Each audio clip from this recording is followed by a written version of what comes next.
And how are you doing, Nikola? Fine, thank you very much. Thank you, Nina, Marcelo. Thanks for the invitation. Please correct me if I mistakenly introduced you in the wrong way. If there's something else that you would like to add about your background, it was perfect. It was perfect. I've got nothing more to add. Well, it's very impressive. How many? Just out of my personal curiosity, how many languages do you speak at a fairly fluent level? I'd say about 4 or 5, or 3 really well, and then a couple. Once you get to master one of them or 2 of them, the others come a bit easily. So I've been traveling a lot. I've got the chance to. I traveled a lot when I was a kid. I still travel a lot today, and I love learning new languages, meeting new people, discovering new cultures. So this part of me I would say the current life that I really enjoy is that. So French your first language, or is it Serbian? French, actually. French. Interesting. Okay. I always spoke a lot of French, and actually Serbian came later because when my father left Yugoslavia, he didn't want to speak Serbian at home. So it's actually my cousins, grandparents who taught me, and then I started learning Serbian, actually going there more often and mastering the language. Still make a lot of mistakes because as every Slavic language, you've got every word changes depending if it's a nominative, a dative, gerundive, whatever. But going back to Kosovo and working in Kosovo and getting more interested in what's going on in the Balkans in the 90s. Serbian came back to. I got to learn Serbian in Serbia. Yeah, I was going to say on the ground. That's definitely a more difficult way. I kind of assumed that Serbian, a Slavic language, may have been your first language, and then French would have been comparatively easier to learn. But it sounds like you had to learn it the hard way. Yeah. So we'll definitely touch upon this. But I really want to hear, because you're still in France, correct? Yeah. I just wanted to confirm that. Yeah. So you're sort of not only an analyst who understands politics and follows this topic, but you're also physically on the ground. So that's also really helpful. So we've been paying attention to the French elections, and when the results were coming in this weekend, some of the comments were quite apocalyptic. There was quite the spectrum, and this is why we use such an exaggerated title for this episode, The End of France, with a question mark. It wasn't so much, hey guys, clickbait, but I've literally seen these types of comments coming from analysts, and I want to read out a couple of them. So I'm probably going to butcher the French name, Philippe Eurlin, who is an economist and a PhD. He basically talked about France continuing to collapse. These are his words. This is on his social media from July 7th. We've also seen another analyst who writes for a number of publications such as Unheard. He had a little bit of a different opinion. He stated, this is in English, so I'm gonna quote, "If confirmed, this is actually a good outcome for Le Pen, who will get to the presidential elections untainted by an inevitably disappointing experience in government. Also good for Macron, who can represent himself as the savior of the country. In the longer run, the real losers will be the left, which will be hammered by being a partner to Macron's policies in the next few years," end quote. So we were sort of seeing this jubilation because the left, or the so-called left, had won, but we also saw comments like this. So there's quite the spectrum about the end of France, the collapse of France, very sort of apocalyptic predictions. There are very positive comments about the victory of the left, or the so-called left, the coalition. And there comments about how Le Pen did that also kind of differ in very, very sort of negative sentiments to actually predicting that it might seem negative in the short term, but positive in the long run. So if you could tell our audience how we should be looking at this, first of all, in terms of maybe the immediate results, maybe sort of a longer term, future. Well, it's difficult to get forecasts, but maybe some kind of a forecast, but also in terms of international relations. So, the reason I'm asking, my personal interest, of course, is foreign policy, international relations, geopolitics. You are a geopolitical analyst as well. And so we've seen with the French involvement in what some people describe a NATO proxy war against Russia, we've seen a lot of flip-flopping from I'm going to call Putin, we're going to arrive at some kind of a ceasefire or negotiations, to I'm going to commit French troops to Ukraine. And at least according to public media coverage, the mainstream media, some of these comments would come back to back within the same week. So it really seemed very difficult to understand what was going on there. So I really want to hear your opinion first about the results, maybe some kind of projections domestically, but also in terms of foreign policy as well. Sorry, this was a very long question, but I have a lot to ask. Okay, fantastic. A lot of very interesting topics to cover. First of all, you have to understand globally the French mentality. French for a long time have been used to being one of the biggest nations on earth. France had an empire, France had kingdoms, France rhymes with culture, it rhymes with language, it rhymes with religion, and France has left its footprint across, I would say, Western civilization and even world civilization, if you could call it that way, since it was created in the 5th century. And now, after World War II, we still had people in power, after like de Gaulle, who wanted to maintain that position. Even though France was a smaller country, about 50 million people at that time, they still wanted to keep France on the map.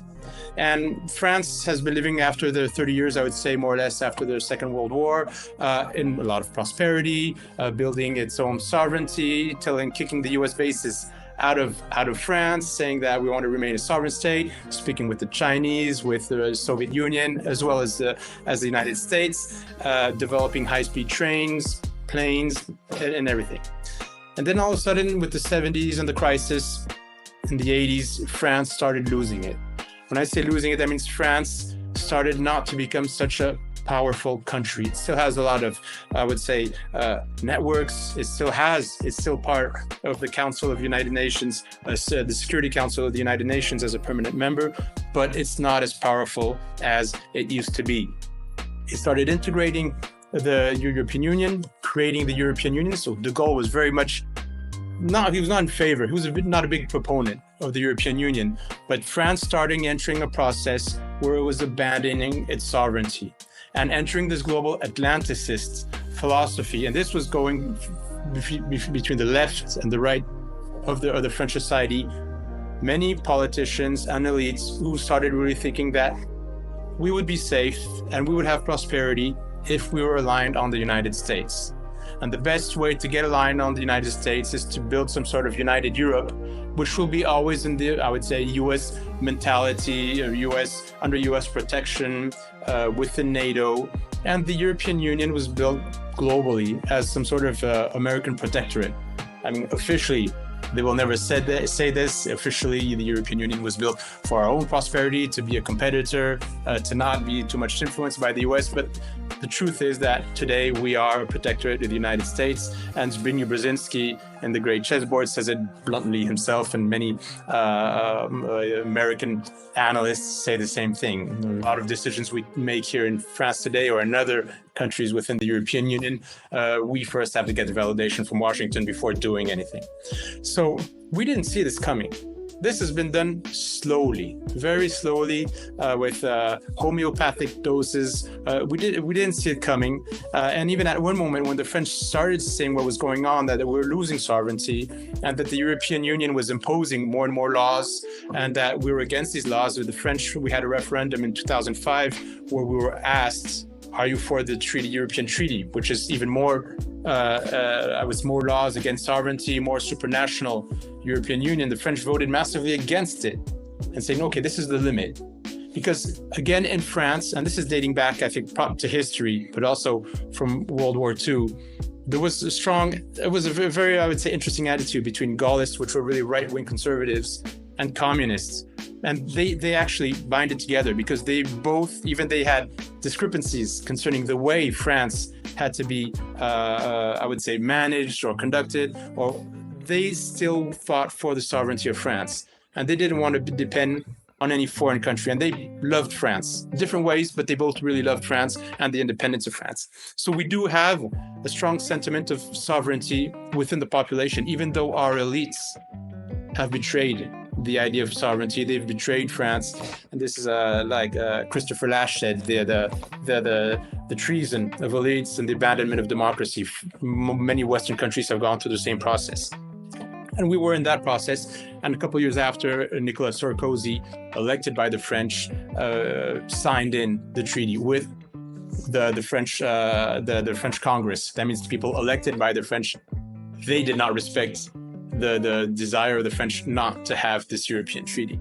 So today we're in a situation which is quite dire, because French are more and more opening their eyes and saying that something's going wrong. And why are they saying this? Not from a political point of view, but from a day-to-day experience. The French are gaining less money. There's more and more insecurity. The school system, which used to be very good, is every day weaker. The level of illiteracy in France is astonishing. More than 2 million French people are considered illiterate. 9 million people in France, 9 million French are considered poor, under the poverty limit.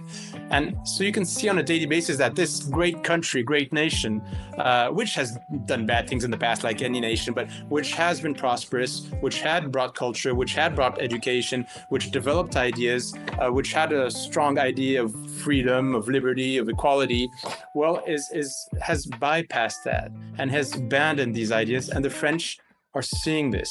But as they have been, a lot of them, kicked out of the democratic procedure, and that the politicians in France are all Atlanticists because they've been to U.S. universities, they've been to U.S.-funded clubs, Atlanticist clubs, funded by NATO, funded by the European Union, and they're all in this idea that the globalist world is the solution and that the U.S. will always be there to protect us. Well, they've become the best servants of the U.S., and they no longer care about the interests of the French people. And so they're getting their ways with the political system, and we'll talk about this when we talk about last Sunday's elections.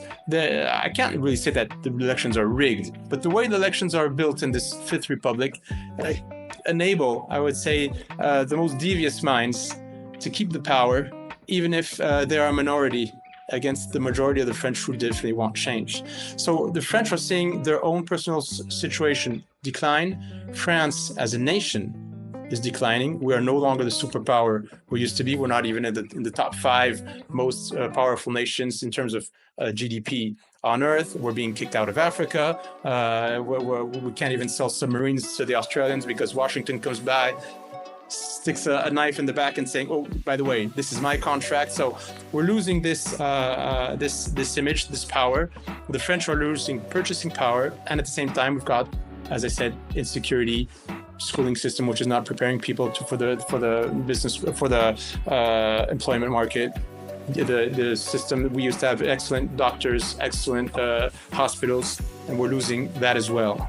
And so the French are getting mad, and they are mad, and globally they are mad. And if we look at the blunt results in last Sunday's elections, whether it be the vote for le Nouveau Front Populaire or for the Rassemblement National, we've got 50% of the French who are voting for political parties which are out of the mainstream. They're not in the mainstream media, they're not mainstream politicians, and I would say traditional politicians are now the minority. They're still in power, but they're a minority. And I think this is something which is really interesting. And the way they're keeping the power is being this very old saying that imperialists all know is divide et impera, so divide and conquer. So while the right and the left are fighting against each other on details, or where should be the VAT limit, or are there too much, not enough immigrants, or whatsoever, well, they're keeping the power while they're fighting, the opponents are fighting at the basis. And this is traditional political strategy when you are a minority and you couldn't care less about what the people think because that's not your own interest. So I think that's extremely interesting. I do think also, and just to finish off with this, that of course on the results were very favorable for the Nouveau Front Populaire. So that's a union of different lefts and leftist movements, and nobody was expecting that. The different surveys we had before the elections were not going in that direction. And so they were extremely happy. But there is a feeling of hangover the following days, because the truth is that the Rassemblement National was the first party, and they had 10 million votes, them and their allies, during last Sunday's elections. Le Nouveau Front Populaire is 7 million votes. Macron is 6 million votes. So despite having most votes in the elections, the Rassemblement National has less deputies in the French parliament than the Nouveau Front Populaire. So you've got 1/3 of the population who's getting less votes than a political party, got 25% of the population. And some smaller, I would say more institutionalized political parties who've got 10 times less votes, much more, have got many deputies in the French Assembly. So that's the problem with French democracy.